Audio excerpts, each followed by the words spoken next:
Esta historia ocurrió cuando tenía alrededor de 13 o 14 años. Crecí en una ciudad con muchos senderos para caminar y andar en bicicleta, también con áreas forestales a unos 10 minutos a pie de mi casa, así que pasaba mucho tiempo al aire libre. Uno de mis mejores amigos, lo llamaremos Antonio, vivía en el vecindario frente al mío. Frecuentemente iba a su casa para tocar a su puerta y ver si quería unirse a mí en andar en bicicleta sin rumbo por la ciudad. En este día en particular decidió unirse a mí y fuimos al lago local, que era un lugar extremadamente popular durante el verano y nunca estaba vacío. Hay un sendero justo al lado de la biblioteca local que conduce al lago. Decidimos pasar el rato en la entrada del sendero, ya que estaba justo al lado de un túnel que pasa bajo la calle de arriba, proporcionando suficiente sombra y amplificación para escuchar música juntos desde nuestros iPods. Este túnel tenía alrededor de 20 pies de largo, y la única forma fácil de volver a la calle de arriba era el camino pavimentado en el lado. El propio sendero era de grava con árboles a ambos lados, por lo que no había una forma fácil de salir con una bicicleta a menos que se usaran las entradas y salidas designadas. Antonio y yo estábamos pasando el rato en el lado opuesto del túnel desde la entrada al sendero, para no molestar a ninguna familia que estuviera ingresando al sendero con nuestra música. Teníamos nuestras bicicletas apoyadas contra el lado del túnel cuando noté a un hombre apareciendo por el extremo opuesto, justo al lado de la entrada al sendero. Entró al túnel, y cuando estaba a unos 15 pies de distancia gritó: «¡Hey, soy un oficial de policía!». No tomó más de un vistazo para darme cuenta de que no lo era. Vestía pantalones cortos tipo cargo, una camiseta verde, sandalias y una mochila grande de estilo militar. Incluso desde unos 15 pies de distancia, pude ver que su piel lucía muy grasosa y su cabello estaba descuidado. Inmediatamente supe que algo malo iba a suceder, y mi adrenalina empezó a subir. Me volví hacia mi amigo y simplemente le grité: «Antonio, corre», a lo que él se subió a su bicicleta y comenzó a alejarse. El hombre ahora estaba parado entre nosotros y la entrada al sendero, así que no había una forma fácil para nosotros de escapar sin tener que pasar directamente junto a él, o ir por el sendero en la dirección opuesta. Antonio eligió intentar llegar a la entrada principal que el hombre estaba bloqueando. Mientras pasaba junto a él en su bicicleta, el hombre extendió la mano y agarró su brazo. Antonio se detuvo un poco, pero el hombre estaba más enfocado en mí y terminó soltando a Antonio, quien rápidamente se alejó. Sabía que no sería tan afortunado como Antonio si intentaba abrirme paso frente a este hombre, así que de inmediato comencé a buscar otras formas de escapar. Noté que había un pequeño sendero de tierra en el mismo extremo del túnel en el que estábamos. Intenté llevar mi bicicleta por allí y el hombre gritó detrás de mí: «¿Tus padres nunca te enseñaron a no huir de la policía?». El sendero se volvió demasiado estrecho para llevar mi bicicleta, así que la dejé caer al suelo y continué corriendo, esperando que este lado del sendero me llevara de vuelta a la calle, donde al menos no podría lastimarme sin testigos. Me persiguió aproximadamente hasta la mitad del sendero, pero eventualmente se dio la vuelta. Terminé saliendo en la biblioteca y corrí rápidamente hacia la parte superior del túnel para ver qué estaba haciendo. Lo vi alejarse montado en mi bicicleta. Llamé a la policía y vinieron a mi casa para hacerme una línea de identificación. Después de regresar a casa, identifiqué instantáneamente al tipo. Aparentemente, él y su hermano gemelo eran personas sin hogar y consumían metanfetaminas, lo que explicaría su comportamiento y motivación. Eran conocidos por robar bicicletas en la zona, pero nunca de una manera tan descarada. Estaba simplemente aliviado de que la situación no fuera peor, porque basándome en su abuso de sustancias, fácilmente podría haber optado por la violencia sin pensarlo.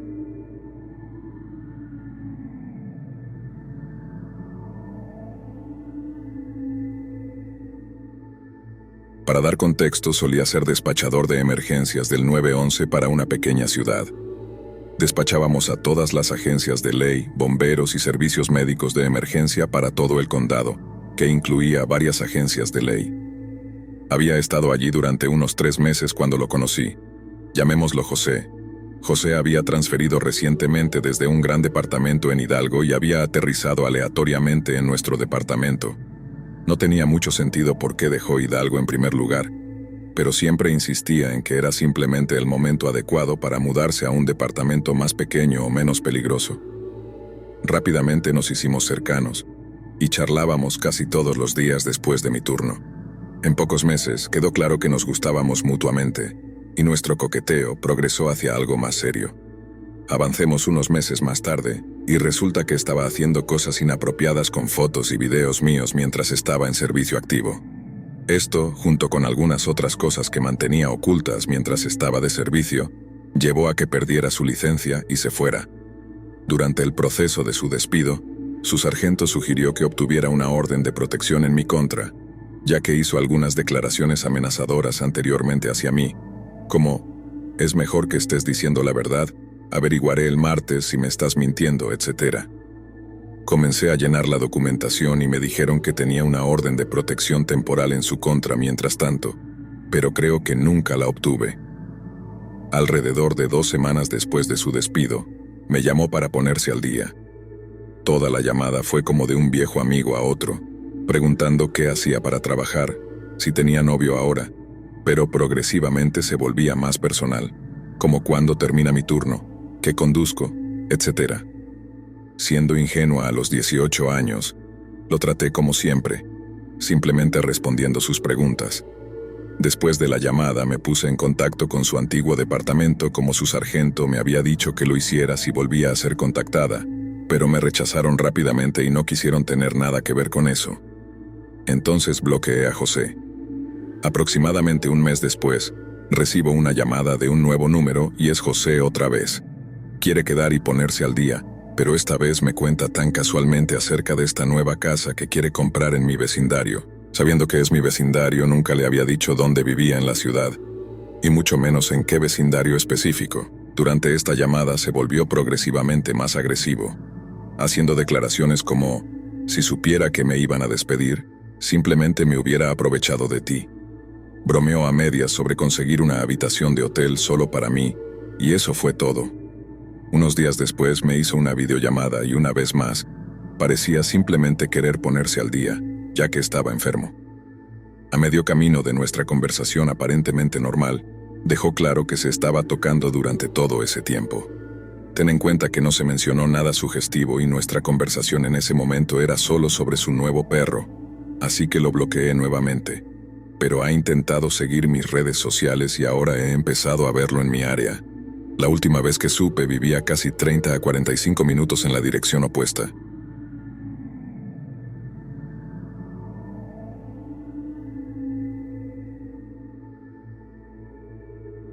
Si me obligaran a elegir entre todas las llamadas inusuales a las que he asistido, creo que tendría que elegir esta. Recibimos una llamada informando de un incidente de violencia doméstica al 911, donde tanto la mujer como su esposo resultaron heridos. Aunque lo peor ya había pasado, ella necesitaba que algunos oficiales vinieran y se llevaran a su esposo, entre comillas. Mi compañero y yo terminamos siendo esos 2 oficiales. Cuando mencionas un incidente de violencia doméstica, la gente suele tener una idea específica de lo que eso implica. Los policías llegan, una pareja discute, tal vez se lanzan cosas, intervenimos, los separamos y eso es todo. No me malinterpreten, ese escenario exacto sucede con bastante frecuencia. Pero los incidentes de violencia doméstica pueden ser tan únicos y diversos como las personas involucradas, tanto como investigadores como víctimas. No quiero enfatizar demasiado, pero nunca sabes a qué estás llegando, simplemente tienes que manejarlo caso por caso. Durante esta llamada en particular, llegamos a la dirección proporcionada solo para encontrar a una mujer de unos 50 años sentada en el porche. Estaba sosteniendo guisantes congelados envueltos en una toalla contra su labio partido, pero aparte de esa lesión, parecía bien, y el incidente parecía haber terminado. Aún estábamos algo tensos al preguntar por el paradero de su esposo, pero cuando ella respondió con «ya no», empezamos a relajarnos un poco. A veces una pareja está separada y no vive junta, y la parte agresiva simplemente huye cuando la otra persona llama a la policía. Supusimos que era ese tipo de situación y le preguntamos si había alguna posibilidad de que su esposo pudiera regresar pronto. Ella nos informó que estaba bastante segura de que no volvería, en sus palabras exactas. Como resultado nos sentimos obviamente más relajados y aceptamos su oferta de entrar para tomar algo. Obviamente declinamos cualquier cosa que ella ofreciera, pero nos sentamos en el sofá y comenzamos a hacer las preguntas estándar. ¿Le ha pegado antes? ¿Siente que su vida está en peligro? ¿Dónde podría haber ido? Durante toda la interacción, algo que realmente me sorprendió fue lo feliz y despreocupada que parecía la mujer. Supuse que era una especie de valentía frente a esta adversidad. Algunas mujeres y niñas no están en condiciones de responder preguntas después de un incidente violento con un novio o cónyuge. A veces tienen demasiado miedo para hablar, otras veces están emocional o físicamente incapaces. Sin embargo, a veces, cuando finalmente reúnen el valor para poner fin a su sufrimiento, es como si una tremenda carga se les hubiera quitado, y en lugar de miedo o tristeza experimentan paz. Nuevamente asumí que eso era con lo que estábamos tratando, y ella respondió nuestras preguntas con calma y lo mejor que pudo. Sí, él le había pegado antes. No sentía que estuviera en peligro. Pero cuando se trató de dónde podría haber ido su esposo, su respuesta de inmediato me pareció extraña. Todas sus respuestas habían sido directas y al grano, y cuando le preguntamos dónde pensaba que estaba su esposo ahora, respondió: «Oh, no lo sé, no creo que me corresponda decirlo. Recuerdo cómo mi compañero estaba escribiendo algo cuando ella lo dijo, y cómo de repente se congeló a mitad de palabra para mirarla. Podíamos haber llevado uniforme en ese momento, pero no éramos ingenuos ni inexpertos.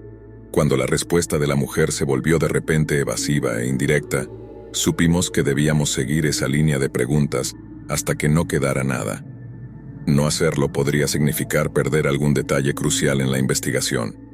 Le pedimos que explicara lo que quería decir con su última respuesta, y luego repetimos la pregunta original, pidiéndole que nos dijera exactamente dónde estaba su esposo. Ella simplemente suspiró, dio un sorbo a su té helado y luego señaló al techo. Luego le preguntamos si se estaba escondiendo y si estaba armado. Ella negó con la cabeza y nos dijo: «Está en la bañera». Subimos las escaleras, abrimos las puertas del baño y allí estaba el esposo, o al menos lo que quedaba de él. Una escopeta de cañón doble estaba apoyada contra la bañera, y lo que quedaba de la cabeza y los hombros del esposo goteaban de una de las paredes. Un detalle que nunca olvidaré es cómo una sección de la cara del esposo estaba allí en el suelo, mirándonos. No era mucho, solo un trozo de mejilla con media narina aún unida, pero allí estaba, recordándome que al final del día todos somos simplemente bolsas de carne cruda y hueso. Cuando volvimos a la sala de estar abajo, la mujer nos dijo que no teníamos que preocuparnos. Sabía que iba a pasar el resto de su vida en prisión, o al menos aceptaba que era una posibilidad y estaba lista para entregarse antes de ofrecer una confesión completa. Pidió si podía terminar el último sorbo de su té helado, y cuando le dije que no podía permitirle hacerlo, lo hizo de todos modos antes de decir: «Y juro por los ojos de mi hijo». «¿Qué van a hacer, oficial? ¿Arrestarme?». Puedo reírme al mirarlo retrospectivamente, pero en ese momento estaba demasiado atónito para hacer algo más que mirarla mientras extendía su muñeca para las esposas. En la semana o algo así después, estaba 99% seguro de que iba a pasar el resto de su vida en prisión, y no tenía toda la historia ni era un abogado. Y luego, la última parte puede indicar que mi explicación puede no ser tan clara como la de un abogado, pero puedes investigar estos detalles por ti mismo para resolver cualquier incertidumbre. Estoy seguro de que, dada tu familiaridad con el material de crímenes reales, estás al tanto de la defensa de la esposa maltratada y cómo ha llevado a esposas abusadas a no recibir tiempo de prisión si su defensa puede demostrar que sufrieron el síndrome del cónyuge maltratado. Bueno, todos los abogados que representaron a esta mujer tuvieron que referirse a las llamadas de emergencia anteriores que habían hecho a lo largo de los años, tanto en Ciudad de México como en otras ciudades, lo que resultó en que sus condenas fueran completamente anuladas por el Tribunal de Apelaciones. Y cuando digo completamente anuladas, me refiero a que sus condenas fueron borradas y fueron compensadas por el tiempo que pasaron en prisión. El historial criminal del esposo era tan grave que el Estado compensó a esta mujer por la molestia de ser arrestada, y según lo que escuché es sorprendente que incluso haya sobrevivido lo suficiente como para matarlo. Escuché que fue a vivir con parientes lejanos una vez que todo se resolvió, personas con las que no había tenido contacto en años. Espero que le esté yendo bien y que haya podido pasar el resto de su vida en paz, rodeada de personas que realmente la amaban. Habiendo sido obligado a quitar una vida yo mismo, entiendo el peso que conlleva. Te preguntas si podrías haber actuado de manera diferente o si Dios lo comprenderá, pero en su caso tengo la sensación de que pudo dormir como un bebé, Después de todo, no hay furia como la de una mujer despreciada.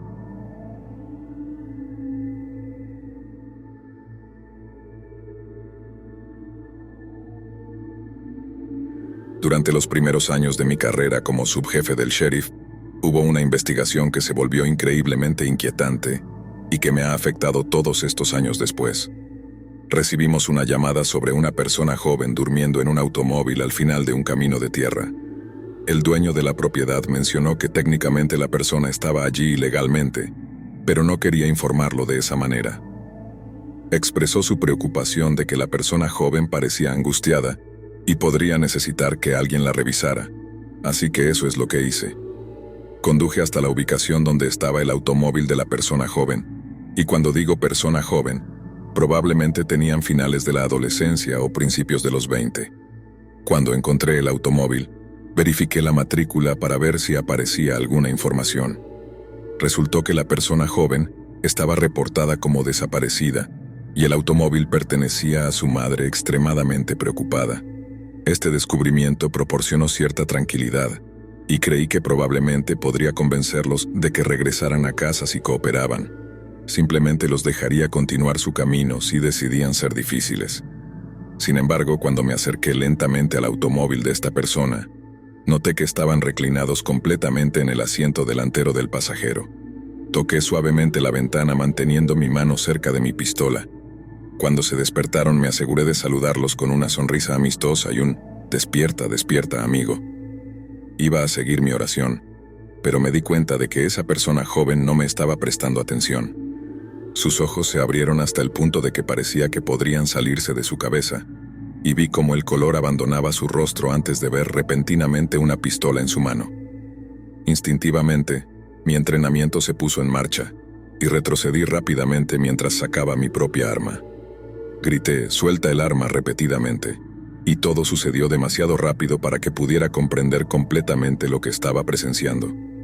En un movimiento fluido, mordieron el cañón, jalaron del gatillo y se quitaron la vida. Todavía temblando por la oleada de adrenalina, esperé a que llegaran los refuerzos y los equipos médicos para intentar salvar la vida de esa persona joven, pero desafortunadamente no pude hacer nada.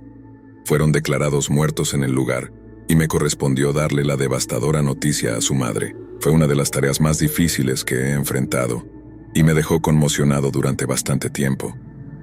Desafortunadamente, todo lo que he compartido hasta ahora, por pesado que sea, no es la razón por la cual constantemente recuerdo lo que sucedió. Es la información que aprendí después, la que realmente me aterrorizó. Logré obtener una copia del informe de persona desaparecida de esta persona, que esencialmente contenía todos los detalles que su madre proporcionó el día que desapareció. Ella dijo que se despertó en medio de la noche y olió humo. Se levantó de la cama y descubrió rápidamente que el humo provenía de un fuego en un bote de basura en su patio trasero. Bajó rápidamente con un cubo de agua y lo arrojó sobre el fuego para extinguir la llama. Luego, asumiendo correctamente que era su hijo quien inició el fuego, lo buscó para enfrentarlo. Fue entonces cuando descubrió que no solo su hijo estaba desaparecido, sino que también su automóvil se había ido.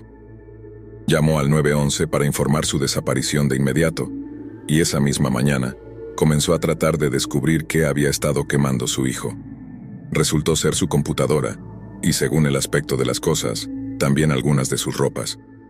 Todo estaba severamente quemado, por lo que no era fácilmente reconocible, pero una rápida revisión de su habitación fue suficiente para descubrir lo que faltaba. Aprendí todo eso cuando le di la trágica noticia y cuando la madre compartió todo lo que podía conmigo. Fue increíblemente valiente, por cierto.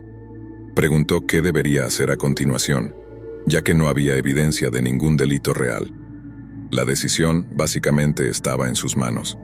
Le dije que si estuviera en su lugar, trataría de recuperar los datos del disco duro de la computadora de su hijo, si fuera posible, ya que probablemente proporcionaría alguna pista sobre por qué su hijo hizo lo que hizo. Aparte de eso, no tenía idea de qué haría en su posición. Perder a un hijo de esa manera y en circunstancias tan repentinas y misteriosas, ni siquiera puedo imaginar el dolor que debió haber sentido. Al final, todo lo que pude hacer fue decirle que me llamara si necesitaba algo y ofrecerle mis más profundas condolencias. Pasaron meses, y manejé cientos de otras llamadas, y la historia de ese joven se desvaneció en el fondo de mis pensamientos.